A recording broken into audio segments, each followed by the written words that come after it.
The old drying trick that cuts my laundry time in half, and I have not owned a working dryer in over 40 years. It sounds like something the appliance companies would never tell you, and that is exactly the point. There is no money in teaching a woman how to dry a full load of wash faster than the machine down at the hardware store, using nothing but a length of cord, a little arithmetic, and the same wind that has been blowing across this country for free since before any of us were born. My grandmother taught me this at a kitchen table in the winter of 1974, and I have used it every single week since. Stay with me until the end, because the one trick that cuts the time down the most is the one nobody thinks of, and it is so simple you will be a little angry you did not already know it. Some of what I am about to tell you, the dryer makers have quietly hoped you would forget. None of it is complicated, none of it costs more than a few dollars, and all of it works. If any of this brings back a memory of your own mother or grandmother at the wash line, do me a small favor and subscribe. Turn on that notification bell and leave a like so more folks can find it. Now, let me show you exactly how it is done. Here is the thing most people never stop to think about: a wet shirt does not dry because you want it to, it dries because the water in the fabric turns to vapor and leaves, that is all drying is, water leaving cloth. And water leaves faster when three things line up together: moving air, dry surrounding air, and as much of the wet surface exposed to that air as you can manage. The electric dryer only ever gives you one of those three, the moving air, and it charges you for the privilege every single month. My grandmother gave me all three for nothing, and the wash came in faster than the machine ever managed. She understood something the salesman never wanted her to. A dryer is not clever, it is only impatient. It throws heat and money at a job the weather will do for free if you simply learn its habits. Most people who hang laundry do it wrong, and I say that with love because I did it wrong for years myself. They bunch the wet clothes up close together on the line. They hang everything the same way, no matter what it is, and they pin it up whenever they happen to get around to it. Every one of those habits doubles your drying time without you ever knowing it. Fix those three things, and a load that used to take all day comes in by lunch. My grandmother could look at another woman's wash line from the road and tell you whether that family would be folding by noon or fighting damp shirts at sundown. She was right every time, and after 50 years of watching her, so am I. Let me start with the spacing, because it is the mistake nearly everyone makes. When you crowd wet garments together on a line, the damp air coming off one piece has nowhere to go, so it just sits there against the next piece. You have built yourself a little wall of humidity, and humid air cannot pull any more water out of the cloth. It is already full. My grandmother used to say you have to give the washroom to breathe, and she meant it literally. A hand's width of open air between every item. That gap lets the wind carry the moisture off instead of trapping it. The same load, spaced out properly instead of crammed together, dries in close to half the time. It costs you nothing but a few more inches of line. She would rather hang half the load with proper spacing and run a second line later than cram it all up tight and wait twice as long for any of it. Now for the wind itself, because this is where the real speed comes from. Still, air is the enemy of dry laundry. A shirt hanging in dead calm dries slow, no matter how warm the day is, because the moist air clings right against the fabric and never moves off. But get even a light breeze crossing the cloth, and everything changes. That breeze sweeps the damp air away and drags in dry air to take its place over and over, hundreds of times a minute. This is the single biggest lever you have, so you hang your line where the wind actually travels, not tucked behind the garage where the air sits dead.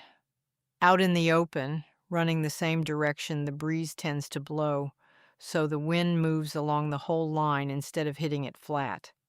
My grandmother had my grandfather string her line to catch the afternoon wind that came up off the fields, and she knew which way it blew in every season. The moving air does most of the work. You just have to put the wash in its path. And on the rare still day with no breeze at all, she would open the wash out wider and thinner than usual, because when you cannot bring the wind to the cloth, you bring more of the cloth to the air. We are only getting started, so stay right here, because the tricks get better as we go, and the best ones are still ahead. The next thing is how you hang each piece, and this is where knowing a little bit turns you from someone who dries laundry into someone who dries it fast. Every garment has a shape, and every shape has a right way and a wrong way to face the wind. A shirt hung by the shoulders bunches all the wet fabric together at the top and traps the seams inside where no air reaches them. Turn that shirt upside down and pin it by the hem, spread wide, and suddenly the whole body of it opens up like a sail. The wind runs straight through, and the thick seams at the collar and cuffs hang down in the open air where they dry instead of staying damp for hours. Pants get hung by the waistband with the legs open and separated, never folded over the line where the two layers press together and stay wet in the middle for half a day. Pockets get turned inside out because a pocket is just a little pouch of trapped wet cloth, and turned out it dries with everything else instead of being the last damp thing on the line. Towels and sheets get folded over the line the long way and given plenty of room, and if you have a second line, throw the sheet across two lines instead of one so it hangs open in a big flat sheet the wind can pour through. The more surface you expose to the air, the faster the water leaves. That is the whole secret in one sentence. Expose more wet cloth to more moving air, and the time falls away. My grandmother hung her collars, cuffs, and waistbands, the thick, double-stitched parts, always pointing down toward the ground, because those heavy seams are the last thing to dry, and hanging them low let gravity pull the water down and out instead of leaving it sitting up in a fold. Here is a small thing that makes a large difference, and I learned it the hard way. Shake every piece out hard before you pin it up. Snap it once in the air like you are cracking a whip. That shake knocks loose the wrinkles, and more importantly, it opens the weave of the fabric so the air can get down inside it instead of just sliding across the top. A shirt that comes out of the wash twisted into a knot and gets hung up still knotted will dry slow and stiff and take twice as long. The same shirt, snapped open first, dries loose and soft and quick. It costs you 2 seconds and one flick of the wrist. And here is the bonus nobody tells you. That same snap knocks most of the wrinkles clean out of the cloth. So a shirt dried on the line the right way often needs no ironing at all. My grandmother pressed a Sunday collar and almost nothing else in her whole life, and her family was never once mistaken for anything but tidy. Now, let me talk about timing, because when you hang matters just as much as how. The best drying hours are the middle of the day when the sun is highest and the air is warmest and driest. Warm air holds far more moisture than cool air, which means it can pull far more water out of your cloth before it fills up. Hang a load at 7 in the morning while the grass is still wet with dew and you are fighting damp air the whole time. Hang that same load at 10 once the morning has burned off and it comes in hours sooner. My grandmother watched the day the way a farmer watches the sky. She had the wash on the line by mid-morning and folded before supper, every time without ever owning a machine. She read the weather off the clouds and the feel of the air on the back of her hand, and she was rarely caught out. On a doubtful day, she would hang the small, quick-drying things first, the socks and the handkerchiefs and the thin shirts, and hold the heavy towels back until she was sure the day would hold. That way, if the rain came early, she lost nothing that mattered. And do not stop hanging when the warm months end. This is where most people give up and surrender to the dryer, and they do not need to. Cold air is often some of the driest air there is, which is exactly why your skin cracks and your lips chap in winter. That bone-dry cold air will pull the water right out of your wash if you give it the chance. On a cold, clear day, the clothes will freeze stiff as boards first, and that alarms people the first time they see it. But something quiet and clever is happening while they are frozen. The ice turns straight to vapor and lifts off the cloth without ever melting back to water. The wash goes up wet, freezes hard, and comes down dry and smelling like nothing on earth but clean winter air. My grandmother hung sheets in January that came in fresher than any machine could ever manage, and she would bring them in stiff, stand them in the corner for a few minutes to soften, and fold them warm from the last of the sun. We are past the halfway mark now, and this next stretch is where the real time savers live, so do not go anywhere. If you have found even one thing useful so far, that is a good moment to leave a like and subscribe with the bell turned on, because it truly helps this old knowledge reach the folks who need it. Here is a trick that costs almost nothing and works like magic on the days the weather will not cooperate. Bring the line indoors. A folding wooden rack set near a heat source, a radiator, a wood stove, a warm register, a sunny window, turns any corner of your house into a drying room. The warmth off that heat source does the same job the sun does outside, and the rack folds flat against the wall when you are done. Set it up in the smallest warm room you have and crack the door, because you want that damp air to have somewhere to go. A rack of wash near a warm stove on a rainy afternoon dries in a few hours for the cost of heat you were already paying for anyway.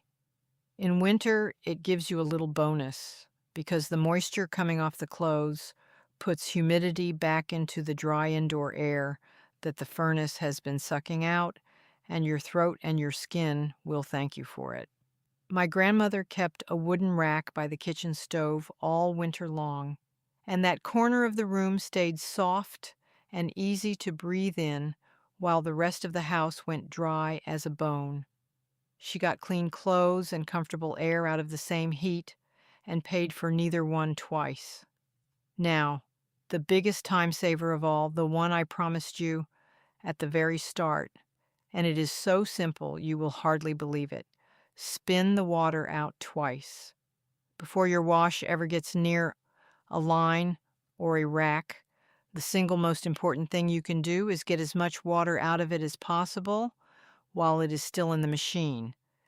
Every drop of water you leave in that cloth is a drop. The air has to remove slowly, and the air is slow. The machine spins fast. So, run the wash through a second spin cycle before you take it out.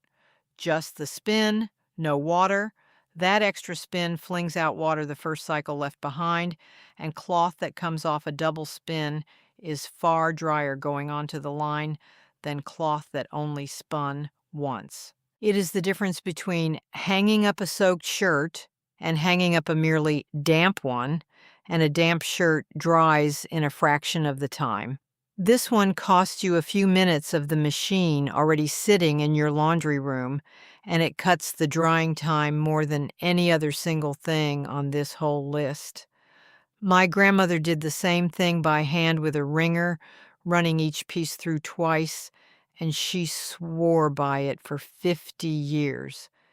She used to say the wringer did in a minute what the wind would otherwise labor over for an hour, and she was not wrong. Every ounce of water you can force out with the machine is an ounce. The sky does not have to lift for you. There is one more, and it belongs at the end because it ties everything together. Roll your heaviest, thickest items in a dry towel and press before they go up. A pair of jeans, a heavy sweatshirt, a bath towel of its own. These hold water deep in their thick weave where the air struggles to reach. Lay the wet piece flat on a big dry bath towel. Roll the two up together tight like a bedroll and press down with your knee or your hands along the whole length. That dry towel drinks the water straight out of the heavy cloth in seconds. Unroll it, and the jeans that would have hung dripping for a day go up merely damp and come in with everything else. It is the oldest trick in the book, and it never once failed her. She kept one thick old towel just for this, worn soft and thirsty from years of use, and she called it her second wringer. Put it all together, and here is what the day looks like. You wash your load, you run it through a second spin, you press the heavy pieces in a dry towel, and you carry a basket of merely damp wash out to a line strung where the wind runs in the warm middle of the day. You snap each piece open, you hang it by the right end with the wet part spread wide, and you leave a hand's width between everything, and then you go do something else with your afternoon, because that wash is coming in before supper, without a single kilowatt spent and without a dime handed to anyone. Every one of those small choices stacks on the last one, and the drying time falls and falls until the whole load is done in a fraction of what the machine would have taken, for a fraction of what the machine would have cost. We are nearly done, so let me leave you with the part that matters most. None of this is hard. None of it is expensive. My grandmother ran a household on almost nothing and never once owned a dryer, and her wash came in faster, smelled sweeter, and lasted longer than anything that ever tumbled in a hot drum, because the heat and the beating of a machine wear cloth out, while the wind and the sun are gentle with it. That is why her good sheets outlived 3 dryers the neighbors went through. The appliance companies would rather you never do the arithmetic on this, because the moment you learn to work with the wind instead of paying to fight it, you stop needing the thing they are selling. That was her whole quiet rebellion, worked out one wash day at a time, and she passed it down to me the same way she passed down everything else that mattered, at the kitchen table, with her hands busy and her voice low. And I will tell you something else she believed, because it is true. There is a kind of peace in this work that no machine has ever handed anybody. Standing at a line in the middle of a clear day, pinning up clean wash with the wind moving through it, is a quiet that costs nothing and feeds something in you that the hum of a dryer never will. She used to say the machine takes the wash and the money and the little bit of stillness all in one go and hands you back nothing but warm cloth and a bigger bill. She would rather have the 10 minutes at the line. After 50 years of doing it her way, so would I, and I think if you try it even once, you will feel the same. She is gone now, but that length of cord still runs across the yard, and every time I pin up a load, I hear her telling me that the wind has been doing this work for free since the beginning of time, and all a body has to do is get out of its way. Try it this week. Just one load. Hang it right and time it right, and watch how fast it comes in, and I think it will change how you feel about your laundry for good. Once you see a full load come in dry before the afternoon is out, with nothing spent but a little know-how, you will understand why she never once looked back at a machine.